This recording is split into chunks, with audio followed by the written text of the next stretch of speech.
What's going on, y'all? It's Chris back again with another Commander deck tech for you. And today we've got Torbran, Thane of Redfell.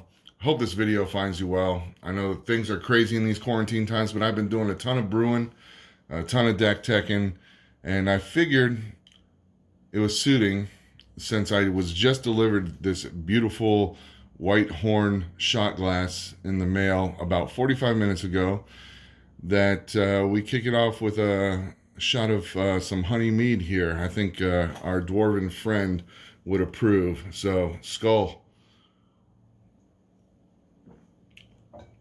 Oh, that's so good. So, Torbran, Thane of Redfell. 2/4 legendary creature, dwarf noble. For 3 red and a colorless.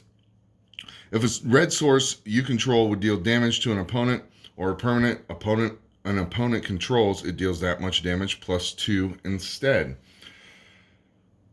I went with a multi-pronged attack here.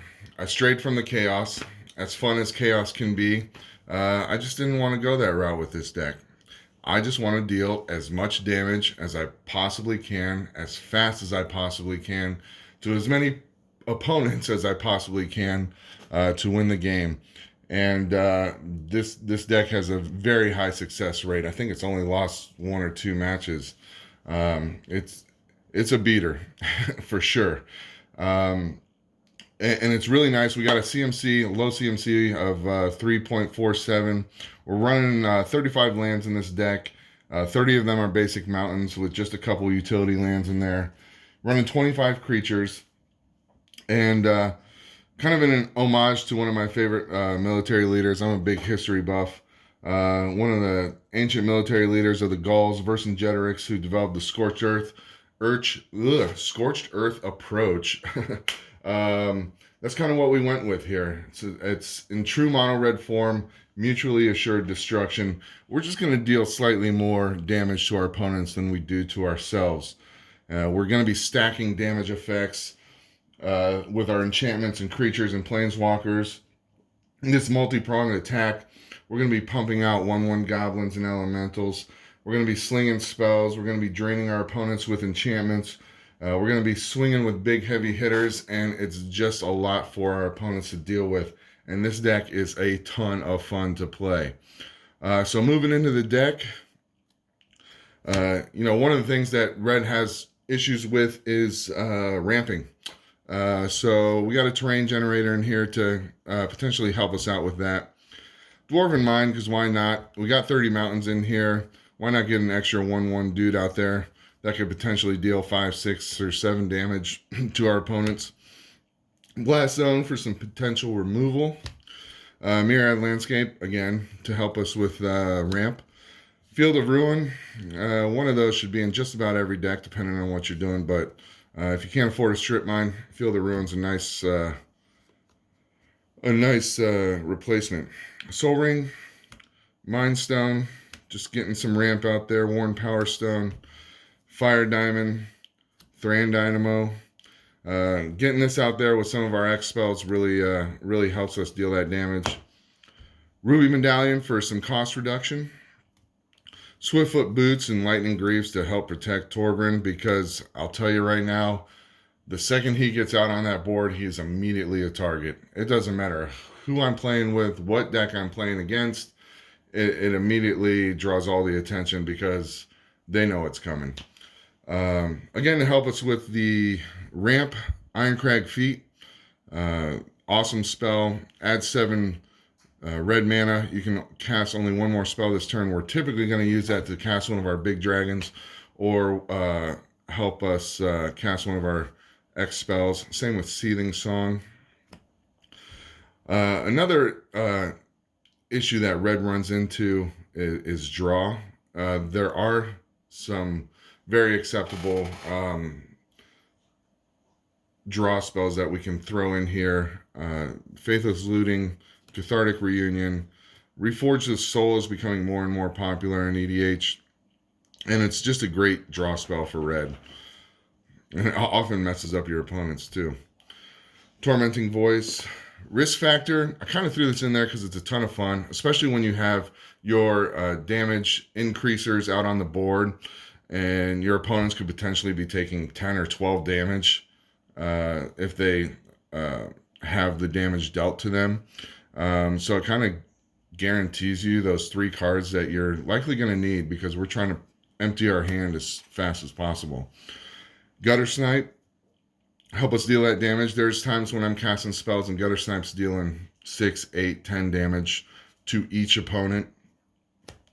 Young Pyromancer, we're going to be creating 1/1 red elementals with the spells that we're casting, instants and sorcery spells that we're casting. And all those little guys add up big time. I mean, when they're swinging for 4 and 5 damage, it creates a threat that you wouldn't necessarily expect.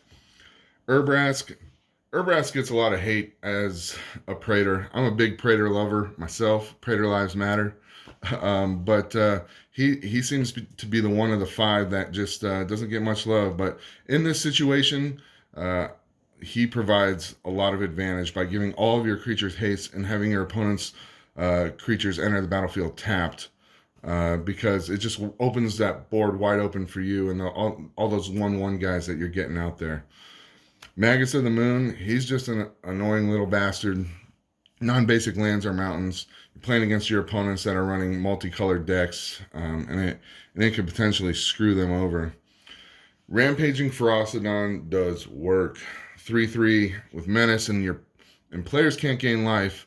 But one of the biggest factors of this is whenever another creature enters the battlefield, Rampaging Ferocidon deals 1 damage to that creature's controller. So if your opponents are running a token strategy or any strategy that's trying to get creatures out there, this guy puts a damper on them. Ember Hellion, nice 4/5 trampler, which is great, but he increases damage dealt by 1. Hellrider is another big asset in this deck. 3/3 haster, and whenever a creature I control attacks, Hellrider deals 1 damage to defending player. This has won me games.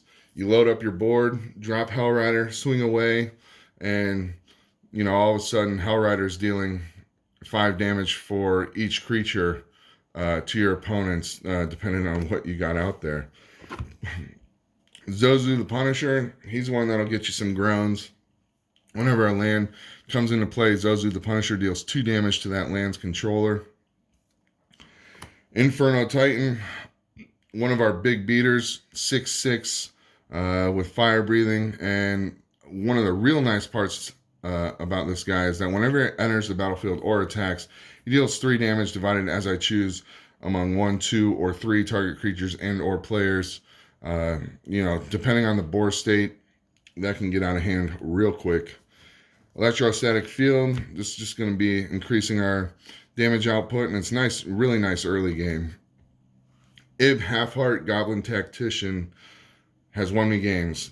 The second part of him here, sacrifice 2 mountains, put 2 1/1 red goblin creature tokens into play.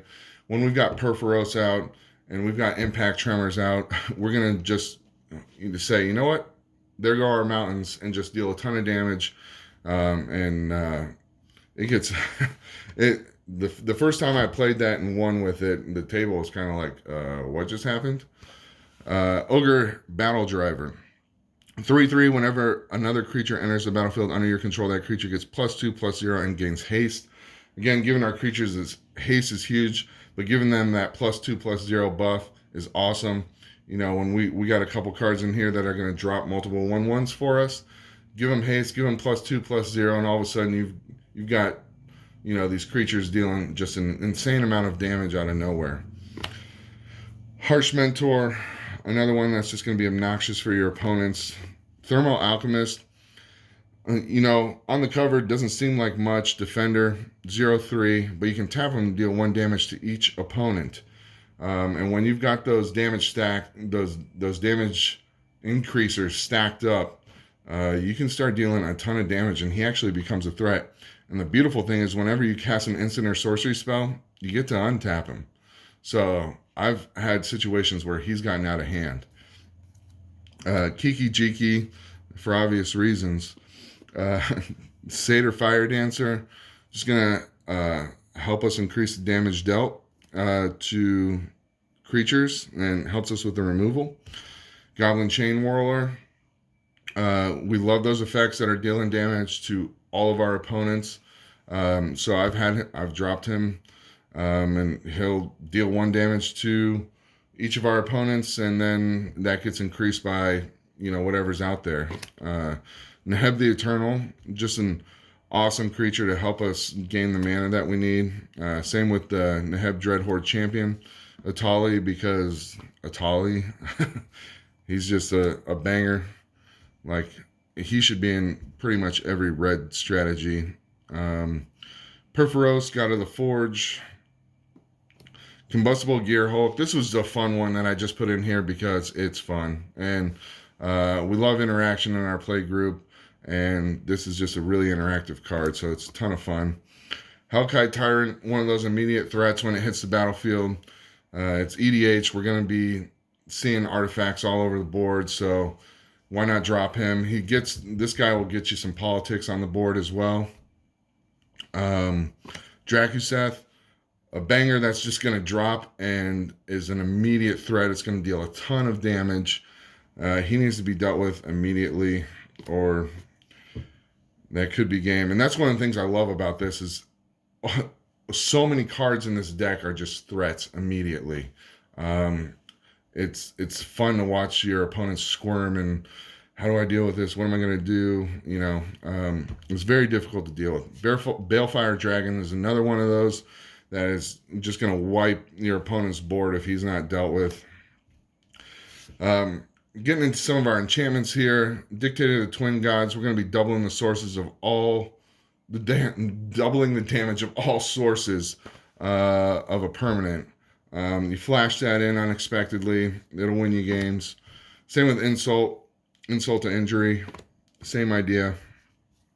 Devil's Playground. We're going to drop some 1/1 devils that have, when this creature dies, it deals 1 damage to target creature or player. Those 1 power, 1 toughness devils can create havoc for your opponents. Electro Dominance, just another one of our X spells. Same with Devil's Play. Lightning Bolt, because Lightning Bolt. I mean, it's a mono red deck, and why not? I've had a Lightning Bolt deal 12 damage to somebody before, which is pretty cool. And my goal is to eventually get it up to 20 somehow, some way. Chaos Warp for some removal. Vandal Blast, which should be in every red deck. Just, again, there's going to be artifacts out there. Don't let your opponents have them. Furnace of Wrath, we're increasing the amount of damage dealt. Goblin Bombardment, that'll help you win games. Sacrifice a creature and deal a butt ton of damage. Sulfuric Vortex, just one of those drainers. Every turn it's going to be dealing damage to your opponents, and you can get it up to, 7, 8, 9 damage each turn.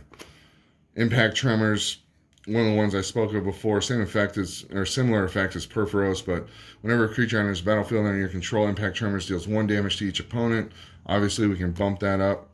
Ankh of Mishra, this one gets a lot of groans when it comes out there. Whenever a land comes into play, Ankh of Mishra deals 2 damage to that land's controller. Gratuitous Violence, another damage increaser. If a creature you control would deal damage to a creature or player, it deals double that damage to that creature or player instead. Mana Barbs. Whenever a player taps a land for mana, Mana Barbs deals 1 damage to that player. Spell Shock.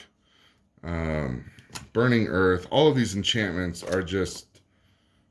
They seem somewhat frivolous on the surface, and then you see that those damage increases out there, and it just starts stacking up, and before you know it, your opponents are under 20 life, and they're scrambling and trying to deal with the board state, and if they don't deal with it quickly, it's game over. Price of Glory. If you're not familiar with this one, you need to be. Enchantment, whenever a player taps a land for mana during another player's turn, destroy that land. So all you blue players, have a field day. Blasphemous Act for some board removal, should we need it. Into our planeswalkers here. Jaya's in here. One, because she deals damage, and she's a damage increaser. Tybalt produces those devils we like that whenever it dies, it deals damage to any target. And it's also nice that our opponents can't gain life. Chandra's in here just because she's a pain in the butt to deal with. And she can deal a butt ton of damage too. I've said butt ton a butt ton of times in this video. Holy smokes. Take a shot for every time I say butt ton, guys. Chandra Roaring Flame. Whoa, this is flipped. This is actually Chandra Fire of Kaladesh. Again, so a card that seems like it doesn't seem that good. Whenever you cast a red spell, you can untap Chandra. You can tap her to deal 1 damage to target player, and then if she's dealt 3 or more damage this turn, exile her, then return her to the battlefield transformed. With Torbran on the battlefield, you tap it once, and there you go. You're dealing 3 damage, and you get to flip it. I've never not flipped her when she's on the battlefield. And then when she flips over into Chandra Roaring Flame, she's just going to be pumping out damage. So, really nice card in this deck. Again, it seems kind of innocuous to our opponents, and they're like, whatever. And then, before you know it, it's just dealing a ton of damage. And Chandra, Acolyte of Flame, we're going to be creating elementals with her.